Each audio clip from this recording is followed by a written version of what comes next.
नवंबर को नतीजे सामने आने वाले हैं। न्यूज 18 पर सबसे तेज अपडेट लगातार हम दर्शकों को बता रहे हैं और ये मुकाबला बड़ा ही दिलचस्प होने वाला है क्योंकि कॉन्फिडेंस में बीजेपी और 23 नवंबर की तैयारी और इंतजार राजस्थान की जनता कर रही है।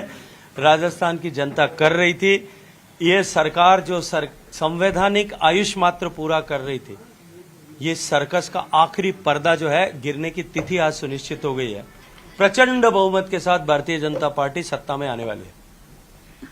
जिस प्रकार की संभावनाएं थी, क्योंकि मुख्यमंत्री अशोक गहलोत ने पूरा खोला, लगातार सौगातें कल तक भी दी उन्होंने, उन तमाम चीजों से किस प्रकार की पाटने की तैयारियां हैं और क्या भेद पाएगी भारतीय जनता पार्टी? पिटारा खोला, डिजाइन बॉक्स की डिजाइन के आधार पर खोला, खोल करके बाहर सजाया, लेकिन जनता के पास कितना पहुंचाया? और ये पिटारा यदि आपके पास था तो जनता सब जानती है कि आप 4.5 साल पहले क्यों नहीं खोले थे? तब आपने राजस्थान की जनता के हित में जो आज आप चर्चाएं कर रहे हैं वो उस समय क्यों नहीं किए थे? अब जब आपकी सरकार जाना तय हो गया था, आप अपने जिंदगी का अंतिम जो है वो चुनाव लड़ने की तैयारी कर रहे थे, तब आप मिशन 2030 ला करके और उसकी चर्चा करके किसको बेवकूफ बनाना चाहते हैं? राजस्थान की जनता को जो इतना मूर्ख समझता है, उसको राजस्थान की जनता चुनाव में जवाब देने वाली है। शेखावत साहब, लगातार जिलों की सौगात दी गई, नए बोर्ड आयोग बनाए गए, आज अब आचार संहिता लग गई है, उससे समाप्ति मिल जाएगी, उससे कहीं ना कहीं बीजेपी को राहत मिलेगी, मानते हैं?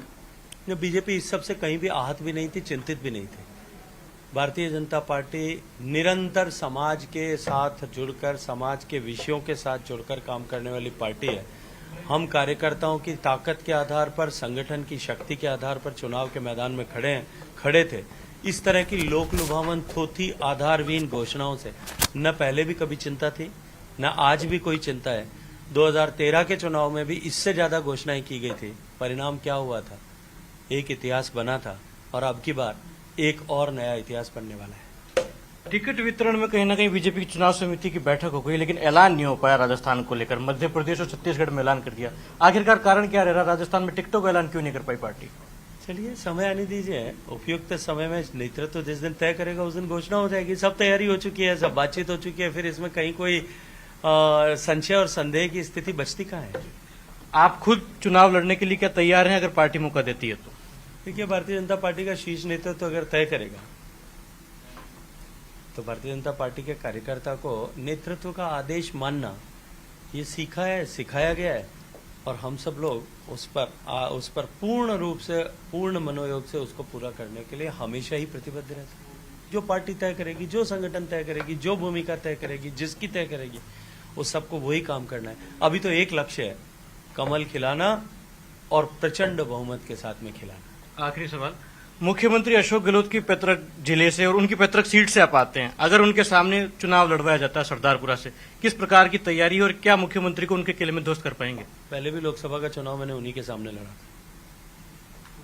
उनके पुत्र तो छाया मात्र थे, वही चुनाव लड़ रहे थे। नई बनी सरकार की पूरी ताकत और शक्ति के आधार पर लड़ रहे थे। 23 दिन के चुनाव प्रचार में 17 दिन वहां थे। 162 मीटिंग जो कुल की थी उसमें से 122 मीटिंग वहां कर रहे थे। 5 मुख्यमंत्री और पूर्व मुख्यमंत्री पे उनके लिए प्रचार कर रहे थे। 23 मंत्रिमंडल के प्रचार कर रहे थे, और उसके अतिरिक्त कितने अधिकारी उनके लिए चाहिए थे, चुनाव प्रचार कर रहे थे। उनको भी झोंका गया था, लेकिन राजस्थान की जनता ने मानस बनाया हुआ था कि 25 सीटें मोदी जी को प्रधानमंत्री बनाने के लिए उनकी झोली में डालनी है। अब की बार भी राजस्थान की जनता ने मानस बनाया हुआ है, भारतीय जनता पार्टी का कमल ऐतिहासिक बहुमत के साथ खिलाना है। वो खिलेगा, हम उसके लिए विश्वस्त हैं, आश्वस्त नहीं, विश्वस्त हैं। बातचीत के लिए शुक्रिया। केंद्रीय जल शक्ति मंत्री गजेंद्र सिंह शेखावत न्यूज 18 से खास बातचीत में कह रहे हैं कि इस बार